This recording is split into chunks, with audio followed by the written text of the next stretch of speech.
कोकणाची दक्षिण काशी म्हणून ओळख असणाऱ्या कुणकेश्वर महाशिवरात्रीला मध्यरात्रीपासून सुरुवात होणार आहे।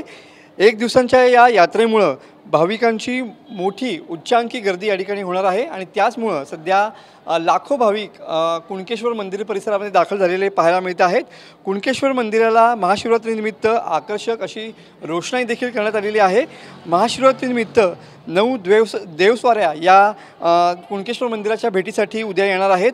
या देवस्वारीमध्ये 12 वर्षांनंतर पहिल्यांदाच दिरबादेवी, रामेश्वर आणि कुणकेश्वर यांची या ठिकाणी भेट होणार आहे।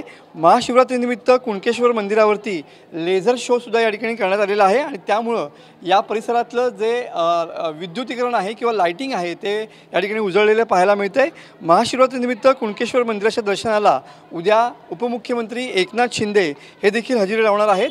तर मध्यरात्री 1 वाजता जिल्ह्याचे पालकमंत्री नितेश राणे यांच्या हस्ते कुणकेश्वर मंदिरामध्ये या ठिकाणी महापूजा देखील होणार आहे।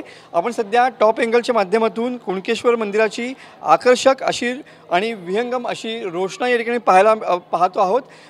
मनमोहक असं या रोषणाईचं रूप या ठिकाणी आपल्याला पाहायला मिळतं आहे। याच ठिकाणी लेझर शोचा सुद्धा वापर या ठिकाणी देवस्थान कमिटीने केलेला पाहायला मिळतं आहे। त्यामुळे सध्या या आकर्षक रोषणाईमुळे सध्या हा मंदिर परिसर जो आहे तो या ठिकाणी उजळलेला पाहायला मिळतोय। कॅमेरामन समित गजनेसह मी मनोज लेले, कुणकेश्वर, सिंधुदुर्ग।